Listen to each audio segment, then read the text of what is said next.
मंच पर उपस्थित ब्रह्मचारी ललित मित्र जी और मेरे बाजू में ब्रह्मचारी शांति प्रभु जी और उपस्थित सभी श्रद्धा संपन्न भाइयों और बहनों, पिछले कुछ समय से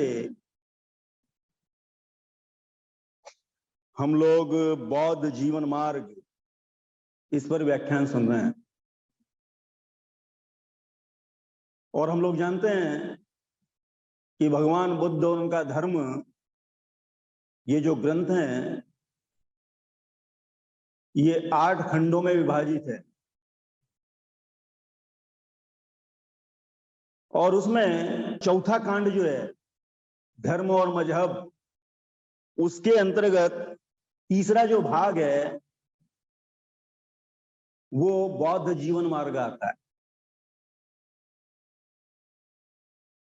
अगर कभी आपने गौर से उसका निरीक्षण किया होगा, देखा होगा, तो एक बात आपके समझ में आएगी कि इसमें विभिन्न शीर्षकों के अंतर्गत जो भी गाथाएं आती है वो सब धम्मपद से ली गई है। और आज का जो विषय है मान, मन और मन के मैल, इसके अंतर्गत 3 वर्ग आते हैं। 3 वर्गों का समावेश है। उसमें यमक वर्ग है, उसमें चित्त वर्ग है और उसमें मल वर्ग है। तो विषय बहुत बड़ा है और मैं सोच रहा था कि 40 मिनट में इसके साथ कैसे न्याय किया जा सकता है।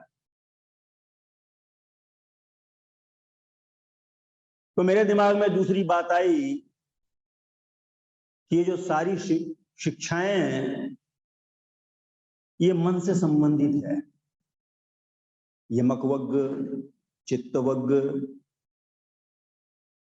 और मल वर्ग, जो मन के क्लेश है, मन के विष है, उससे संबंधित है। तो मुझे लगा कि मन पर ही बात करना चाहिए। तो जैसे ही हम धम्मपद खोलते हैं तो उसमें यमक वर्ग आता है और यमक वर्ग की जो पहली गाथाएं हैं उसका इसमें समावेश किया गया है। उसको छोटे छोटे हिस्सों में बाबा साहब ने उसको पॉइंट्स देकर व्यवस्थित रूप से उसको लिखा हुआ है। लेकिन मैं वो जो 2 गाथाएं हैं, पहली जो गाथाएं हैं उस पर ही ज्यादा केंद्रित करना चाहूंगा और बाद में अगर समय बचता है तो फिर देखते हैं आगे और 1-2 गाथाएं अगर हो सकती है तो उसको लेने का प्रयास करेंगे। तो पहली जो गाथा है वो है कि सभी धर्म या चैतसिक अवस्थाएं, क्रियाएं पहले मन में उत्पन्न होती है। मनो पुब्बगमा धम्मा मनो सेठा मनोमया। मन ही मुख्य है और उनका अगुवा है और वे मनोमय है। ये जो शब्द है बड़े महत्व के हैं। मन ही मुख्य है, उनका अगुवा है, वे मनोमय है। अगर हम भावचक्र देखते हैं और भावचक्र का जो अंतिम जो 12 कड़ियां हैं उसमें एक नाम रूप आता है।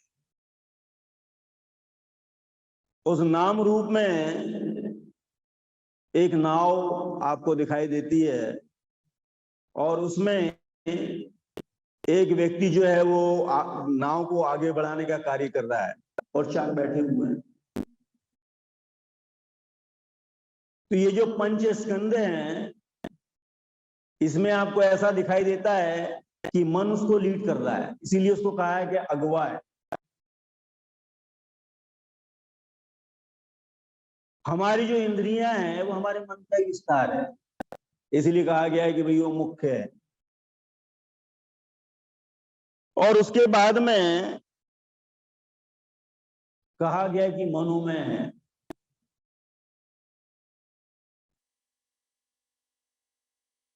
बाबा साहब कहते हैं कि आदमी वही कुछ होता है जो उसको मन बना देता है। हमारा मन जैसा होता है वैसे ही हम होते हैं, या वैसे ही हमारे कर्म होते हैं जो मन के द्वारा होते हैं। बाकी जो बातें हम लोग देखते हैं, ईश्वर, भाग्य, ये सब गौण बातें हैं। बौद्ध धर्म में इसका कोई स्थान नहीं है। तथाकथित ईश्वर का कोई स्थान नहीं है, भाग्य का कोई स्थान नहीं है। तो इसमें जो है वो मन ही मुख्य है, मन ही प्रमुख है। मनोमय का अर्थ होता है कि हम जो देखते हैं, बोलते हैं, सोचते हैं, पढ़ते हैं, लिखते हैं, वो मन की अभिव्यक्ति होती है। धर्म, कर्म, ईश्वर, भाग्य, मुक्ति, भक्ति, ये सब मन से ही आती है। अभी अगर आप देखेंगे तो अगर कोई हिंदू आदमी होगा उसको पत्थरों में भगवान दिखाई देता है, मुसलमान को नहीं दिखाई देता है। ईश्वर ईसाई आदमी को दिखाई नहीं देता है। कोई हिंदू आदमी है उसको मस्जिद में ईश्वर या देव दिखाई नहीं देता है। और कोई हिंदू आदमी हो उसको मस्जिद में दिखाई नहीं देता है, चर्च में दिखाई। ईश्वर को देखने के लिए उसको मंदिर ही चाहिए, और मुस्लिम को मस्जिद ही चाहिए। उसके बाद में जात पात, छोटा बड़ा, ऊंच नीच, श्रेष्ठ कनिष्ठ,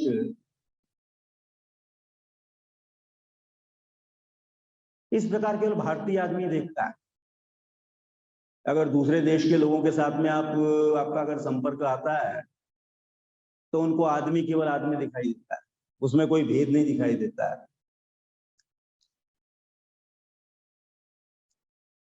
हमारा सुख दुख, भय, ये सब मन से ही आता है, इसीलिए कहा गया है कि इसको मनोमय कहा गया है। इसलिए कहते हैं ना कि वस्तुएं जैसी है वैसी देखिए, लेकिन ये बड़ा मुश्किल होता है, क्योंकि हमारी आंखों पर हमेशा चश्मा होता है।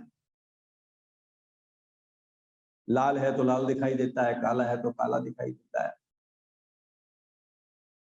एक ही आदमी को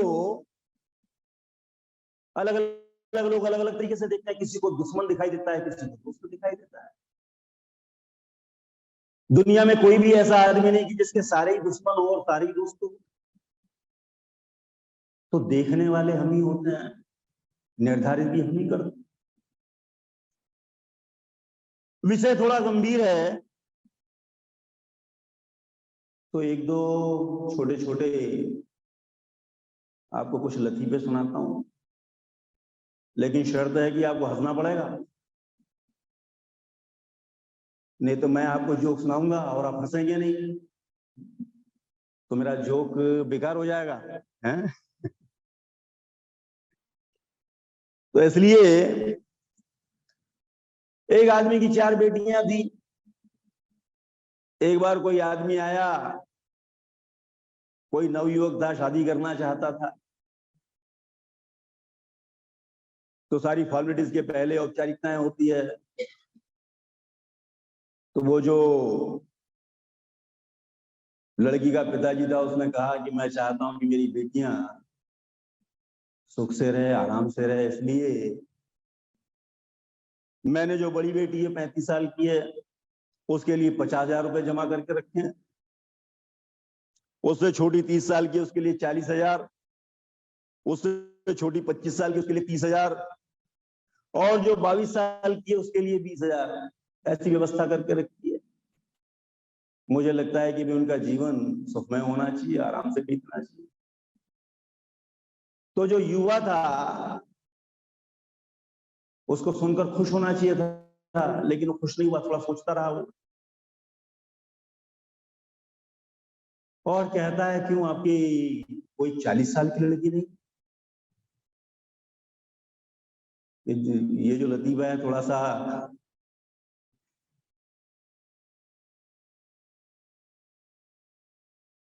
अगर आदमी पैसे का लोभी हो तो आदमी उसके लिए गौण हो जाता है, पैसा दिखाई देता है, लड़की में भी पैसा दिखाई देता है। लड़की की उम्र अगर 40 हो 45 हो चलता है, अगर पैसा ज्यादा मिलता हो। और मैंने देखा है कि कुछ इलाके हैं कि जहां पर लोगों की कीमत निश्चित है।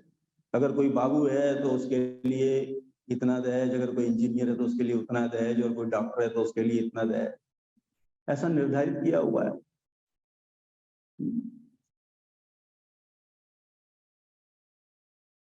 तो जो पैसे का लोभी है उसको पैसा दिखाई देता है, धन दिखाई देता है। और कोई पद का लोभी है उसको पद दिखाई देता है। तो आप कभी भी ये भूल नहीं करना है कि भाई धार्मिक जगह सारे जो लोग आते हैं वो धर्म से ही प्रेरित होके आते हैं। बहुत सी बार गड़बड़ हो जाती है हमारी। हमारी जो अंदर की चाह होती है, बाहर भले ही कुछ भी दिखाई देता हो, ढूंढते हैं वही है जो हमारे भीतर चाह होती है, इसलिए इसको मनोमय कहा गया है।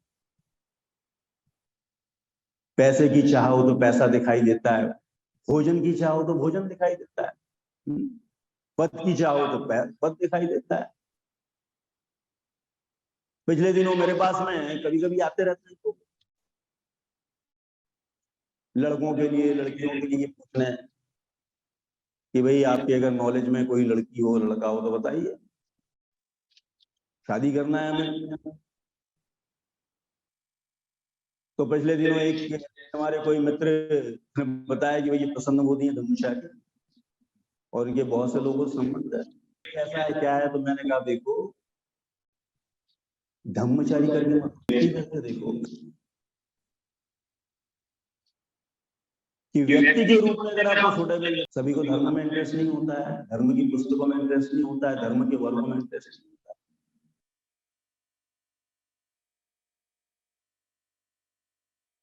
कुछ लोगों को आप बार बार समझाते हैं, बताते हैं, लाने का प्रयास करते हैं। एक बार एक पागल खाने में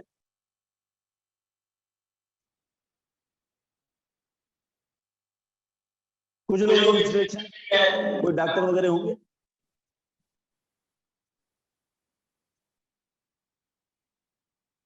तो इंस्ट्रक्शन उन्होंने देखा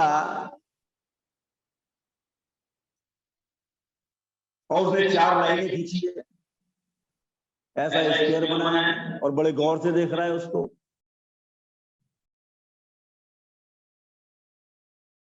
तो डॉक्टर ने पूछा, बेटा चुन्नी लाल क्या बना रहे हो?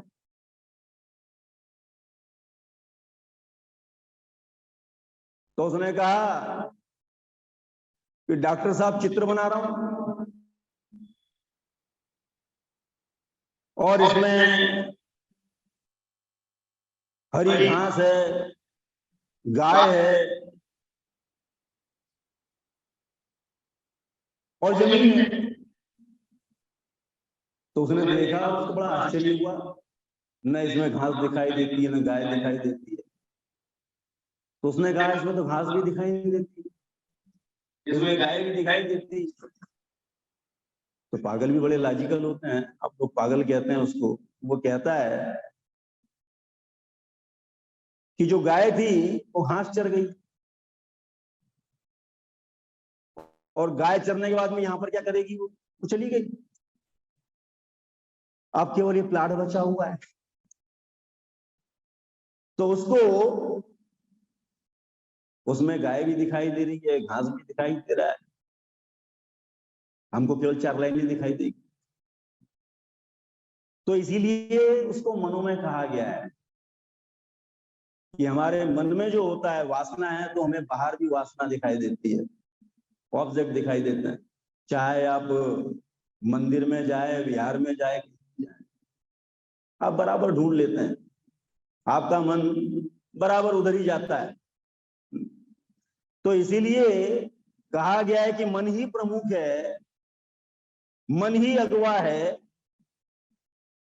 और मनोमय है।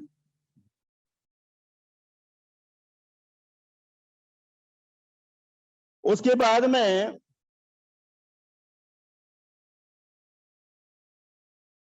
जब हम खुश होते हैं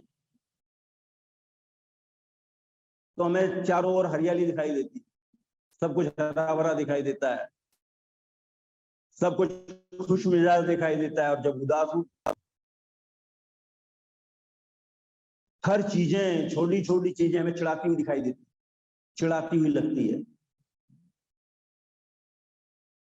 तो सब कुछ मन के खेल होते हैं, इसलिए उसको मनोमय कहा गया है।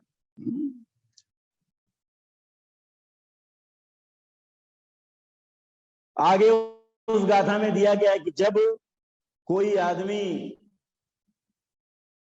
मलिन चित्त से बोलता या कार्य करता है, तब दुख उसके पीछे पीछे वैसे ही हो लेता है जैसे गाड़ी के पहिए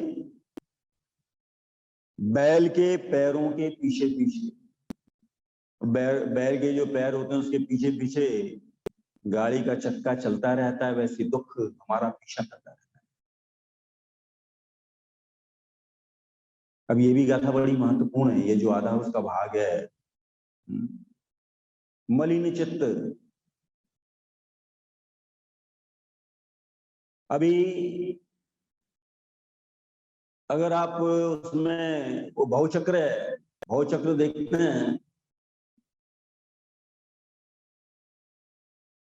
तो मलिन चित्त इसे को समझ में नहीं आता है, लेकिन इसको प्रतीकों के माध्यम से बताया गया है।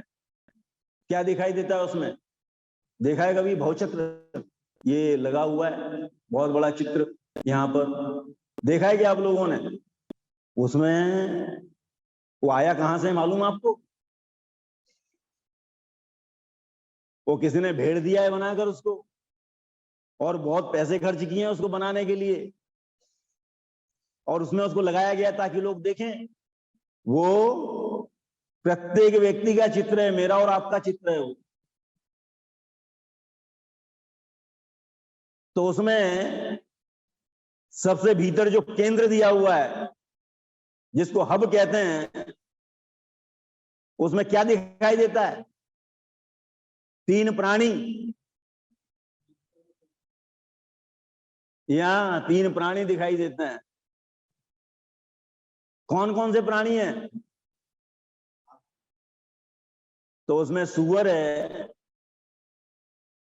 मुर्गा है और सांप है, और तीनों एक दूसरे की पूंछ को पकड़े हुए हैं।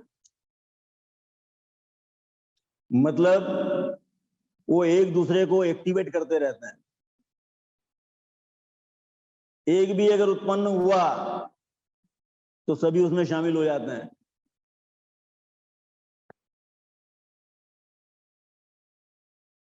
अभी उसमें जो सूअर है वो गाय का प्रतीक है।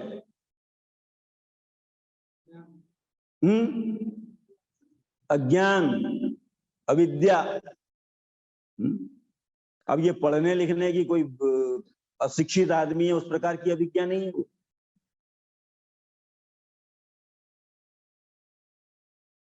कि भाई किसी ने पढ़ाई लिखाई नहीं की। कबीरदास जी मुझे लगता नहीं किसी स्कूल में गए थे।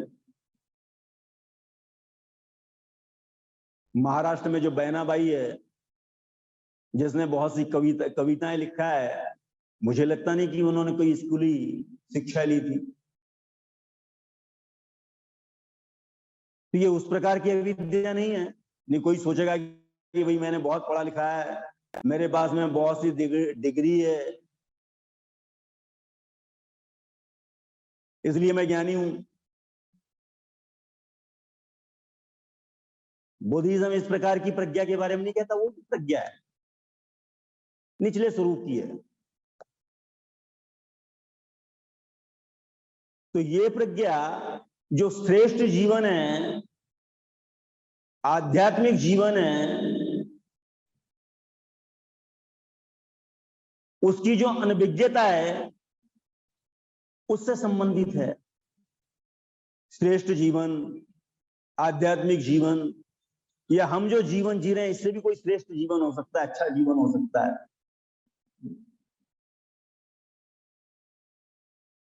और आप अगर ऊपर की कड़ी में देखते हैं तो अविद्या का वो एक चित्र भी बताया गया है 12 कड़ी में, जो पहला जहां से शुरुआत होता है। तो पहली कड़ी में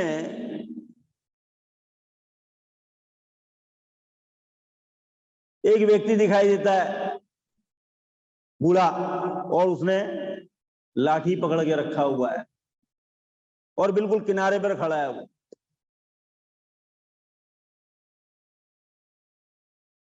लेकिन इस प्रकार लगता है, इस प्रकार कॉन्फिडेंट है वो कि उसको सब दिखाई देता है।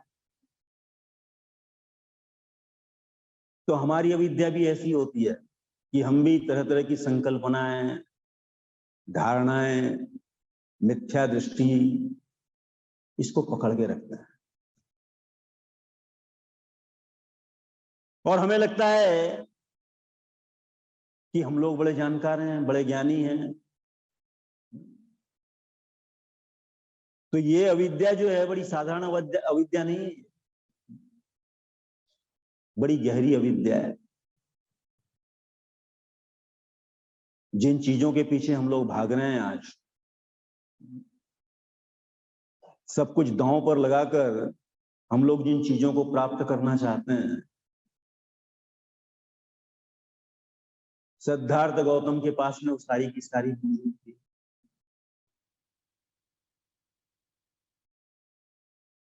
हमारे पास में कोई एक आधा घर होगा,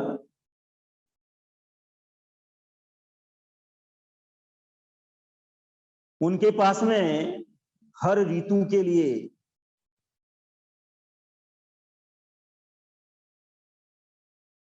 सुसज्जित महल बने हुए थे।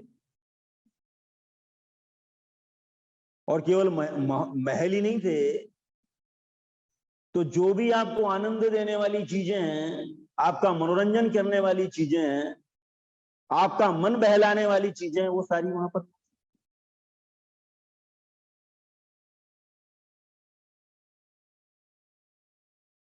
जिसके हम केवल सपने देख सकते हैं, कल्पना कर सकते हैं, उनके पास में यथार्थ में था वो।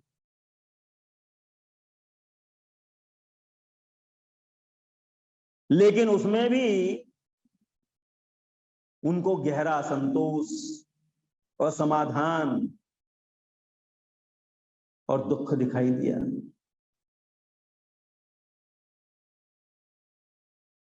और वो अनुभूति इतनी गहरी थी, इतनी तीव्र थी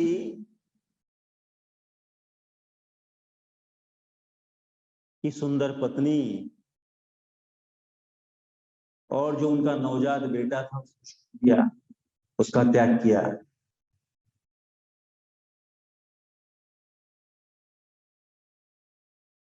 कभी कभी हमारे मन में भी विचार आता है, जीवन आपका सरल है ऐसा नहीं है, बहुत सारी अड़चनें आती है जीवन में, बहुत सारे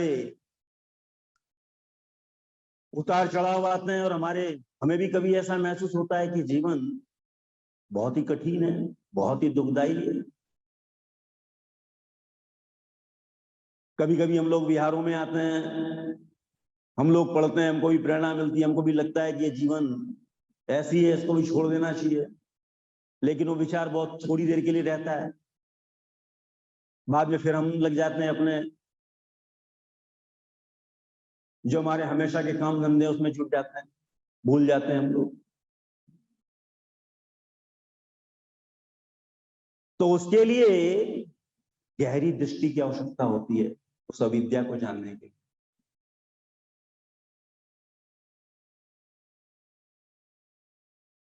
तो वो जो सुअर है, वो जो उसमें बहुचक्र में दिखाया गया है, आपने देखा होगा कि हमेशा वो आंखों का इस्तेमाल नहीं करता है, कहीं भी चला जाता है, कुछ भी खाता रहता है, जो मिलेगा वो। गंदगी में भी उसको बड़ा सुकून मिलता है, आराम मिलता है। तो हमारा जीवन भी इसी प्रकार का है, चाहे कितना ही दुखदाई हो, कष्टप्रद हो, तकलीफ दे हो, लेकिन हम उसमें सुख ढूंढते रहते हैं। बार बार असफलताएं मिलती है, बार बार हमको उसका एहसास होता है, लेकिन फिर भी हम उसी में ढूंढते रहते हैं, उससे अलग हमें कुछ दिखाई नहीं देता है। तो इस प्रकार की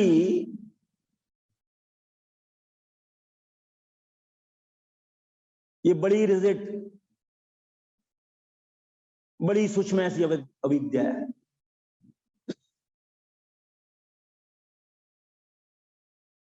उसके बाद में मुर्गा आता है। यह अविद्या लोभ में भी होती है और द्वेष में भी होती है। जो मुर्गा है वो लोभ का प्रतीक है, और जो सांप है वो द्वेष का प्रतीक है।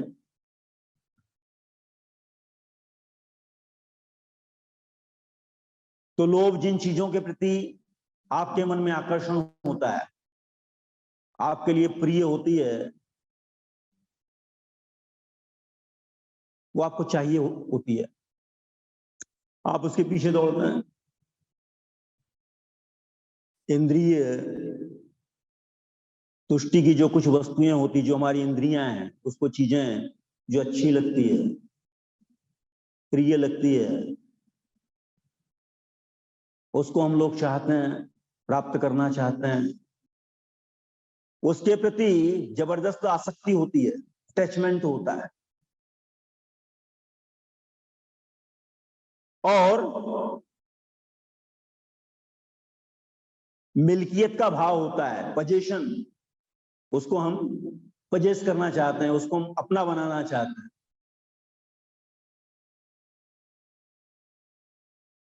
छोड़ना नहीं चाहते उसको। लगता है कि जैसे वो हमारा ही एक भाग है, हमारा हिस्सा है। तो स्वामित्व का भाव होता है, तीव्र आसक्ति का भाव होता है, और उसके प्रति तीव्र आकर्षण होता है। ये लोभ की विशेषताएं होती है। और द्वेष, द्वेष में विकर्षण होता है, उसके प्रति हमारे मन में एक तो घृणा होती है, तिरस्कार होती है, द्वेष होता है, भय होता है, और उससे हम दूर जाना चाहते हैं या उसको दूर हटाना चाहते हैं।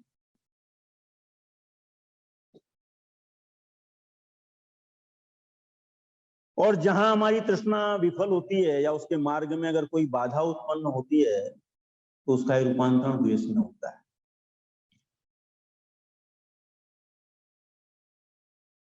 और ये जो मोह है, इन दोनों के पीछे हमारा अज्ञान या अविद्या होती है, और ये तीनों हमारे जीवन को गतिमान बनाए रखते हैं, उसको संचालित करते हैं, उस पर उनका प्रभुत्व होता है। तो मलिन चित्त अर्थात मलिन अर्थात ये जो तीन विष हैं या जो क्लेश हैं, इससे युक्त अगर हमारा मन है, और उसके आधार पर अगर हम कोई कर्म करते हैं, तो ऐसा कहा गया है कि दुख हमारे पीछे पीछे आता है।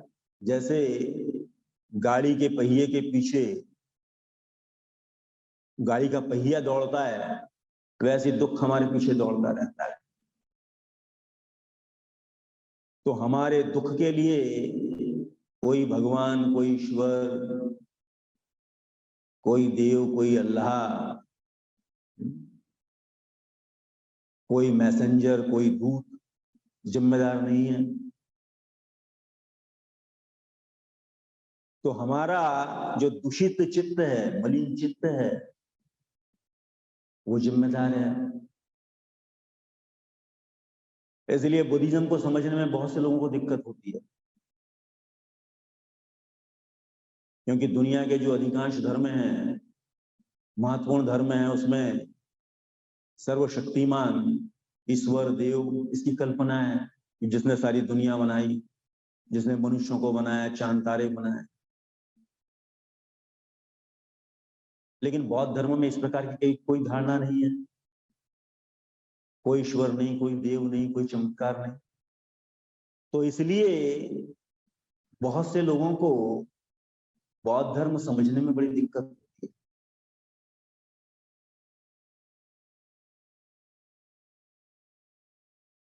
और बहुत से लोग भले ही वैचारिक रूप से नहीं भी मानते हो,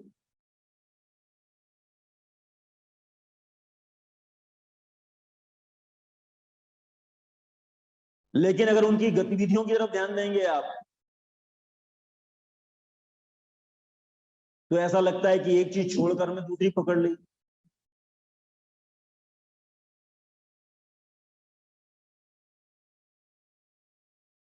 कल हम लोग कहीं मंदिर में पूजा पाठ करते थे, आज हम बुद्ध के सामने पूजा पाठ करते हैं। वहां भी सिर झुकाते थे, यहां भी सिर झुकाते हैं। जयंती उत्सव पर बाबा साहब की जयंती के समय देखिए आप,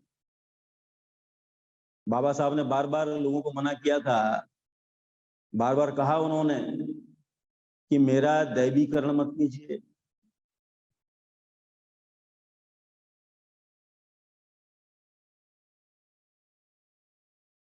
लेकिन बहुत सी बार हम लोग उसको इग्नोर करते हैं, बड़ा इजी रास्ता है। लेकिन आचरण करने के लिए बहुत ताकत की आवश्यकता होती है, कष्ट उठाने पड़ते हैं, परिश्रम करना पड़ता है।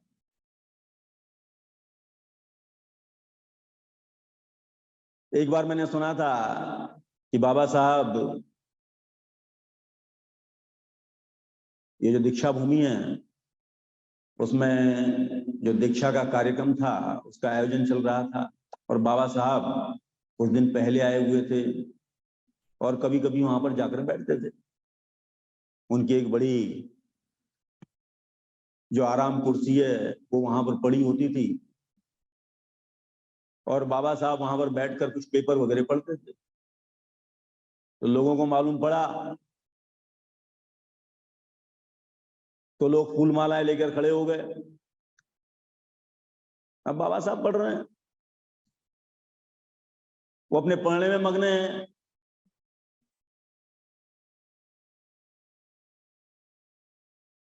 और लोग एक एक करके धीरे से उसमें फूल मालाएं वहां रख रहे हैं और जा रहे हैं। जैसी बाबा साहब की नजर पड़ी तो उन्होंने देखा कि बहुत लंबी लाइन। उनको बड़ा गुस्सा आया, खुशी नहीं हुई उनको, गुस्सा आया। उनके पास में लकड़ी थी जिसको टेक कर चलते थे। तो जो सामने व्यक्ति था उसी को लाठी लगाई उन्होंने।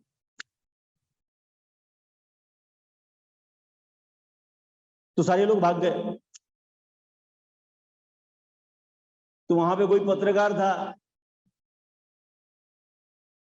तो बाद में उस पत्रकार ने पूछा कि बाबा साहब आप कितने भाग्यशाली हैं कि आपके पास में इतने अच्छे अनुयायी हैं, श्रद्धालु, श्रद्धा से भरे हुए, आपके एक आवाज पर कुछ भी करने वाले ऐसे अनुयायी हैं आपके पास में।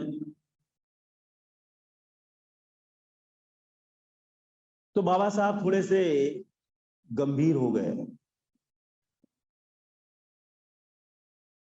उन्होंने कहा कि यही महापुरुषों के साथ में या बड़े लोगों के साथ में धोखा होता है कि लोग उसको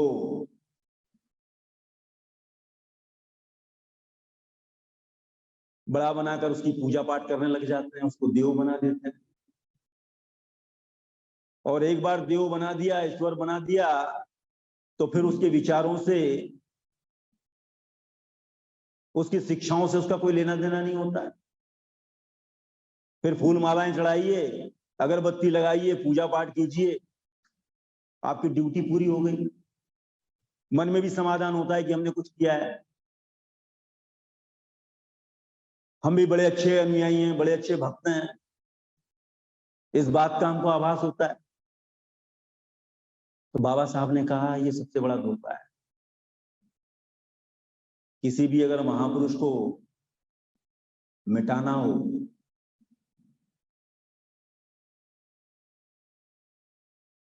तो उसकी पूजा पाठ शुरू करवा दीजिए,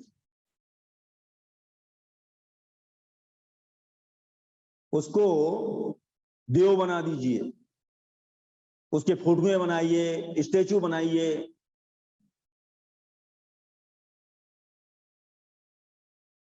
फिर देखिए लोग पूजा पाठ करने में खुश रहते हैं। लेकिन बहुत सी जो संगठनाएं हैं, पार्टीज हैं, उनकी जो एक्टिविटीज है, वो उनके कोई विचारों से प्रेरित होकर ऐसा करते हैं, ऐसा नहीं है, तो उनके विचारों के अगेंस्ट में जाके काम करते हैं। जिस बात के लिए उन्होंने मना किया वही करते हैं। जाति पाति के विरोध में उन्होंने आवाज उठाई, असमानता के विरोध में उन्होंने आवाज उठाई, गैर बराबरी के अगेंस्ट में उन्होंने आवाज उठाई। वो सब चल रहा है सालों से, और बाबा साहब की जय भी चल रही है।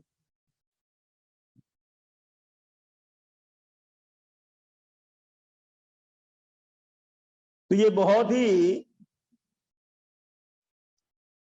कठिन बात होती है। ये बड़ा इजी होता है कि आप पूजा पाठ कर लें, साल में एक बार कहीं जाएं, यात्रा करके आ जाएं, समाधान भी हो जाता है कि आपने कुछ किया है, आप भी अनुयायी हैं अच्छे। लेकिन खुद पर कार्य करने के लिए बड़ा परिश्रम करना पड़ता है। इसीलिए बाबा साहब ने कहा कि मैं आपको कठिन धर्म दे रहा हूं, आचरण करने के लिए कठिन है, क्योंकि इसमें प्रयत्न करने होते हैं, कष्ट उठाना होता है, परिश्रम करना होता है। तो हमारे दुख और सुख के लिए हम ही जिम्मेदार हैं। अब ये जो गाथाएं हैं, ये भगवान ने किसी रिफरेंस में कही है, किसी संदर्भ में कही है। इसके पीछे कोई संदर्भ है, कोई रेफरेंस है। ये गाथाएं ऐसी नहीं आई, ये कोई घटना है इससे जुड़ी हुई। उस घटना के संदर्भ में जब लोगों ने कुछ पूछा, भिक्षुओं ने कुछ पूछा, तब उन्होंने ये गाथा दोहराई। मनोपगमा धम्मा मनो सेठा मनुमया मन साचे पदुत्थेन वा भास्ति वा करोति वा। तो इसके साथ चक्खुपाल की कहानी जुड़ी हुई है, चक्खुपाल का प्रसंग जुड़ा हुआ है। आपको मालूम है कि भगवान बुद्ध का अधिकांश समय कहां पर बीता? 25 वर्षावास कहां पर किए उन्होंने? श्रावस्ती के जेतवन में। और वहीं की घटना है कि एक बार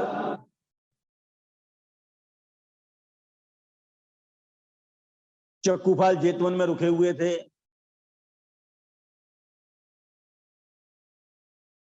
और अपनी कुटिया के बाहर वो संक्रमण कर रहे थे।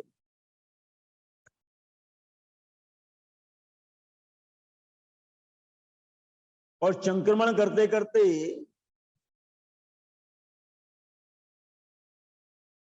उनके पैरों के नीचे कुछ छोटे जीव आ गए, दबकर मर गए।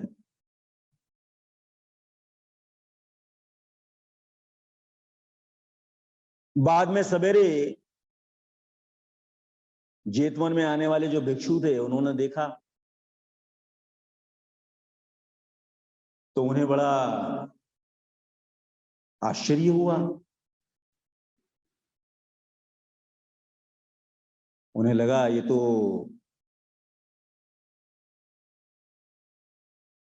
बड़ा ही पाप कर्म है, बड़ा ही बुरा कर्म है कि कुछ छोटे मोटे प्राणी मर गए, वहां शायद खून लगा होगा, थोड़ा कुछ धब्बे होंगे पड़े हुए। और चक्खुपाल जो है वो संक्रमण कर रहे थे तो उन्होंने बुद्ध के पास में इसकी शिकायत की।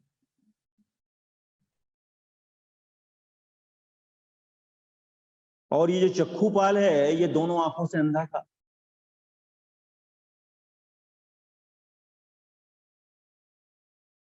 तो भगवान उससे पूछते हैं भिक्षुओं से, भिक्षुओं क्या आपने देखा है कि चक्खुपाल ने उन कीड़ों को मारा है? तो उन्होंने कहा कि भगवान हमने तो देखा नहीं है मारते हुए। तो भगवान ने कहा जैसे आपने नहीं देखा है वैसे उसने भी नहीं देखा। और चूंकि दोनों आंखों से वो अंधे हैं इसलिए शायद हो सकता है कि ऐसा कुछ हुआ हो, घटित हुआ हो। लेकिन भगवान कहते हैं कि चक्खुपाल जो है वो अरहंत है।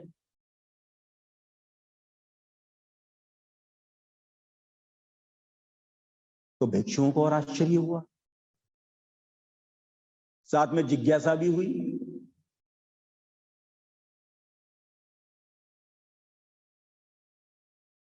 कि भाई इतना श्रेष्ठ भिक्षु, इतना श्रेष्ठ व्यक्ति जो अरहंत है और दोनों आंखों से अंधा है, ये क्या मामला है? तो उन्होंने भगवान से पूछा। तो आपको मालूम है अगर आपने धम्मपद पढ़ा होगा तो भिक्षु भगवान से पूछते हैं और भगवान उनको उससे जुड़ी हुई पुरानी कुछ घटनाएं बताते हैं। अब आप कह सकते हैं कि भाई पूर्व जन्म की घटनाएं बताते हैं।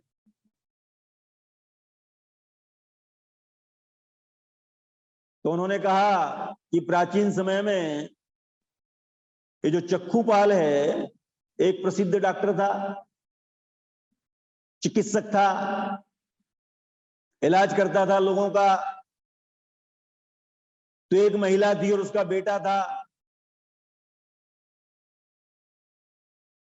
वो महिला की जो आंखें थी उसकी रोशनी जाने लगी थी, कम दिखाई देता था या दिखना बंद बंद हो रहा था।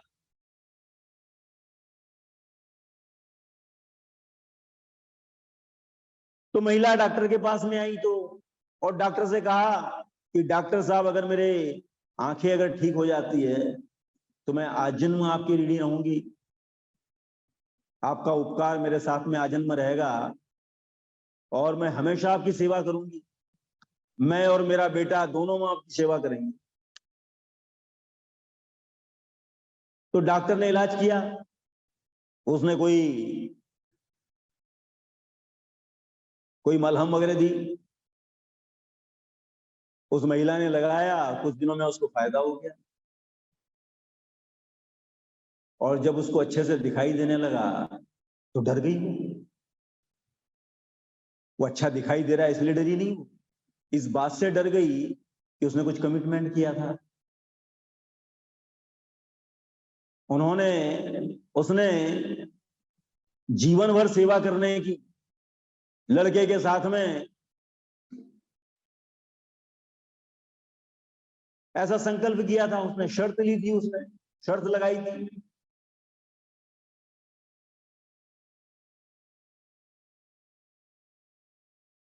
तो बाद में उसके मन में आया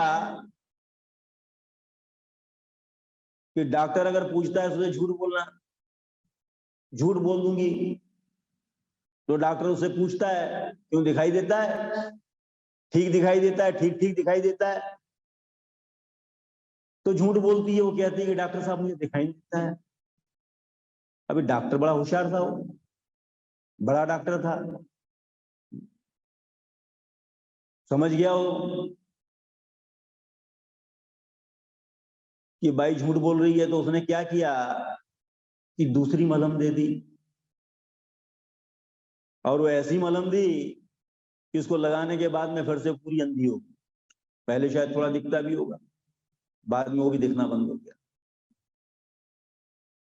तो भगवान कहते हैं कि चूंकि उसने अकुशल चित्त से, बदले की भावना से प्रेरित होकर,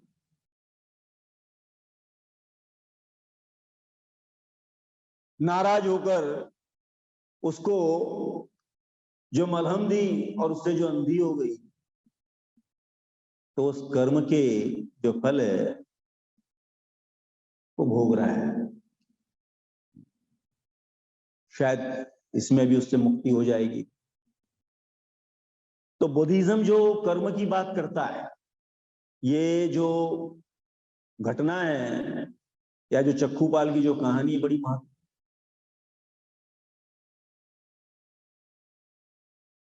कि कर्म आपका जो निर्धारित होता है, चित्त की जो अवस्था होती है, चित्त की जो गुणवत्ता होती है, जो क्वालिटी होती है, उससे निर्धारित होता है।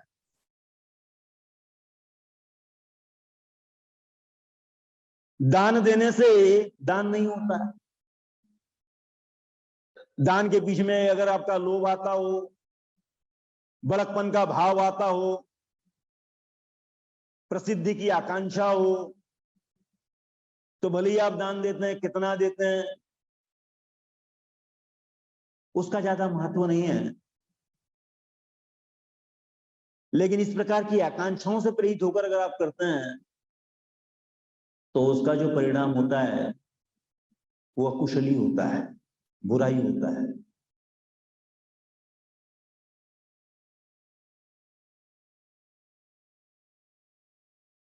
आप कोई भी कृति करते हो, कोई भी कर्म करते हो, अगर आपके चित्त की अवस्था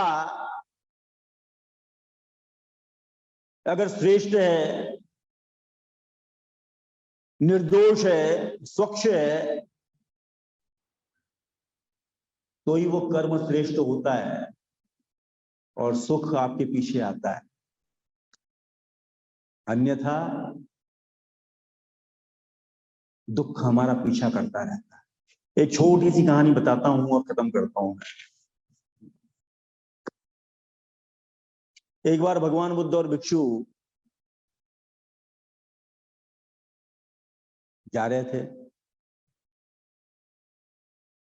एक जगह से दूसरी जगह जा रहे थे वो। तो रास्ते में एक महावत दिखाई दिया। महावत मतलब जो हाथी जो होता है उसको प्रशिक्षित करता है।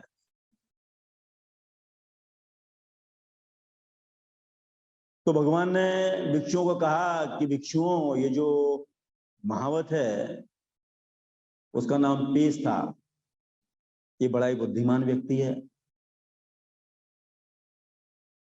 तो चलो उसके साथ में चल के कुछ बातचीत करते हैं। सारे भिक्षु, भगवान बुद्ध सब मिलकर जाते हैं।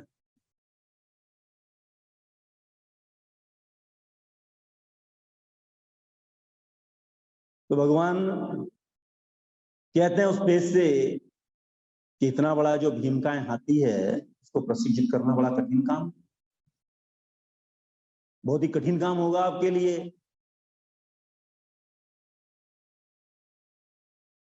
तो पेश कहता है कि भगवान, ये हाथी को प्रशिक्षित करना इजी है, क्योंकि ये हाथी जो है भीतर जैसा होता है वैसी बाहर होता है।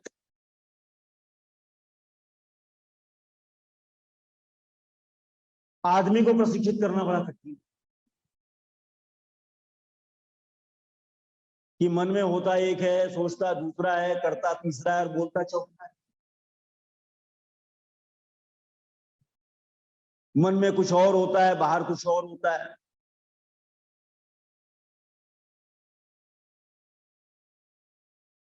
तो इस गाथा में वही कहा जा रहा है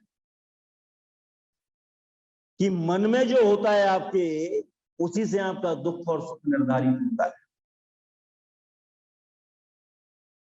अगर चित्त आपका निष्कलंक है, निर्दोष है, स्वच्छ है, तो आपके जीवन में सुख वैसी आता है जैसी आपकी छाया हो, कभी भी साथ न छोड़ने वाली। और अगर लोभ होता है, द्वेष होता है और मोह होता है, तो दुख आपका ऐसे ही पीछा करता है कि जैसे बैलों के पैरों का पीछा वो जो गाड़ी का चाक करता है वैसे। तो मित्रों, आज के इस व्याख्यान में आपने बड़ी शांति और बड़े सद्भाव से मुझे सुना, मैं आपका बड़ा आभारी। और इन्हीं शब्दों के साथ में मैं यहाँ पर रुकता हूँ। जय हिंद।